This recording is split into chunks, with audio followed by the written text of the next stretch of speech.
안녕하세요. HS 건축학개론입니다.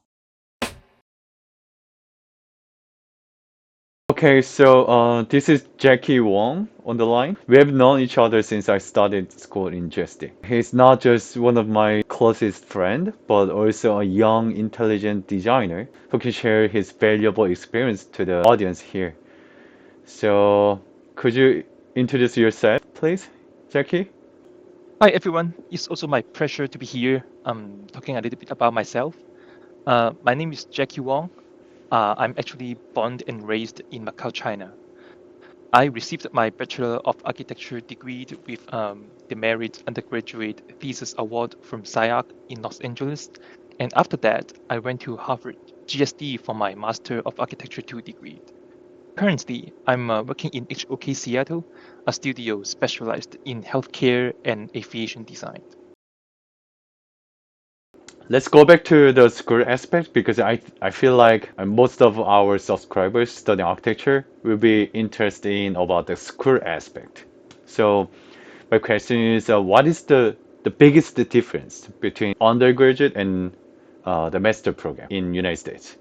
It's a very, very good question. I was actually thinking about that when I was applying for my graduate school. So I study architecture in undergraduate, a professional degree.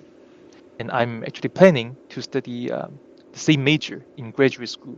So I start to ask myself again, so what is the difference between studying architecture in undergraduate school versus in graduate school? What else can I learn? And actually, what should I learn in graduate school after I have already studying architecture for 5 years in undergraduate, right? Because I really don't want to simply making my graduate studies into the extension of my undergraduate study. Of course, So I decided to choose a school that is like totally different than SCI-Arc, that has like a totally different academic focus than SCI-Arc. So I choose Harvard GSD. So at Harvard, in the first class meeting, he believed all the students here have the full ability to design a nice and beautiful building. So he's not trying to teach us how to design a good building, but instead, he actually wants to teach us that how to distinguish ourselves from the majority, like how to be a different and a special designer that we could have an irreplaceable voice in our domain. Architecture is not just about solving problem and providing a solution, right? So to be unique, we need to express an unique understanding and observation to the subject matter. And we need to redefine it with our own personal different perspective. the difference between the M.Arch 1 program and M.Arch 2 program because in Korea we don't have, I mean, we do have M.Arch 2 programs, but it's not been like long time. So most of my subscribers who are interested in studying abroad or working in abroad will be helpful information. So in the American academic systems, in Master of Architecture degree in school, they are always has two different types. Like the first type is Master of Architecture 1. We usually call it M.Arch 1, and the second one is usually called M.Arch 2.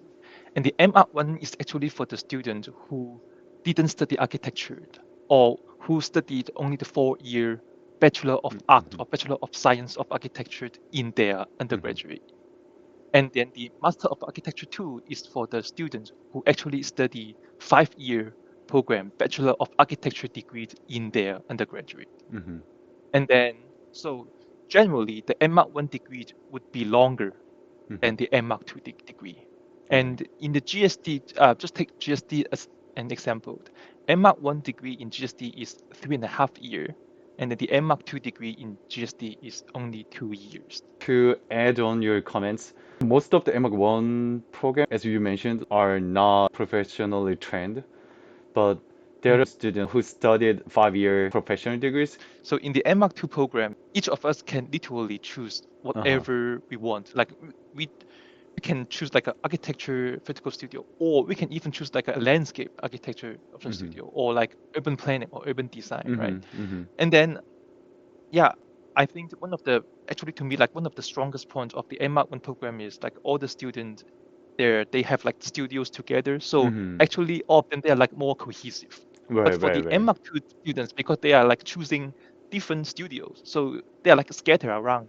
Right. So I feel like the bond between the students in the M.Arch 2 in the M.Arch 2 program is like a less solid than the student in this Mhm. M.Arch 1 program. I also think the curriculum of the M.Arch 1 program in GSD is more rigid and more traditional because it has like a well established and has like a some of the classes has like a very long history in the school.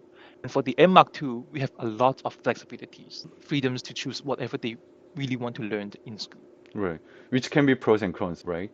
Yeah. Yeah. One of the advantages was the strong pedagogies that I could learn. But in the M.Arch 2 programs, I saw the many people who are struggling because of the freedom they could have, right? Right, So, right. how was your school experience? So the beginning of my education in SciArc was actually, like to be honest, is really, really rough. I was struggling. I'm not gonna lie. I was like having a hard time to transit myself from an Asian traditional high school to a US college, right? For example, you can imagine like the language barrier, cultural barrier, Of right? course, it's And not just you. yeah, and you know, like especially like SciArc, they has set up a very intensive schedule for the Mm, first and second year student. mhm. We have studios every Monday, Wednesday, and Friday throughout the entire semester. So you can imagine things are moving very, very, very, very fast, right? If you are stuck in like progressing or like moving forward with your design, you are falling behind the class and you have to catch up. So once the semester begins, you have to put all of your time, all of your energies on the schoolwork. And then at that time, due to my limited software skills and also like my limited understanding on architecture design, I am stumped on how to make a strong and powerful design, right? The instructors, they always seems they are not very satisfied or not very fascinated by my project. But at the same time, I don't know how to make it better. That's the problem. And even though I spend like long hours in studio working overnight trying to catch up, the result is not satisfactory. And like sometimes I may receive like compliments from review, like from my peers, from instructors, but I actually don't know why it is good. And vice versa, when I hear criticism or questions from instructors, I don't know how to remedy. I don't know how to solve the problems as well. So I'm just like basically following my instructor's opinion in the Mhm. studio meetings and unable to develop and like really sharpen my own design skills, right? I couldn't understand like the insight or the core idea of architecture, right? So uh, I have been caught in this problem for the first 3 years in school until I met Eric Moss, who was like the director of SciArc, and he has been teaching in the school for many years, and he's also a and very iconic architect in Southern California, in SoCal. He is the person who reshaped my entire mindset in architecture design, and I finally understand what design is actually about. So design is actually not and should never be originated from the intentions of being crazy or wild. So doing design is actually resembled to writing an essay. The most vital thing is the argument you want to present it with works if it is an essay, right? With drawing if it is a visual art. So the argument is what matters the most, right? So with that said, before you start designing anything, you need to have a convincing arguments first. So the argument actually helps you to set up a framework for you to build and develop your design, right? So therefore, as a designer, you are very, very clear on what you are going to do and what you need to do and what your intention is. You will no longer get lost and don't know like how to progress. And then the second thing that I learned is that when we do design, we need to play the role of critics by ourselves. So over the course of the entire design project, we need to keep asking ourselves the question that is what I'm doing speaking to my initial argument? Or is what I'm doing emphasizing my argument? Because sometimes, we are doing what we are doing may be actually digressed from our main idea. So by asking this, we could remedy the problems and brings everything back on track. And other advantages is that we'll be more confident on our design because when we keep asking and answering questions internally within ourselves, we are simultaneously convincing ourselves to believe in our project, to feel proud of our project, to embrace what we have done so far. So therefore, we are confident enough to present our projects to the audience and eventually convincing our instructors, the jurors, and also ultimately to convince our client to believe in us that this project is good, this is what we should do, and this is actually beneficial to all end users.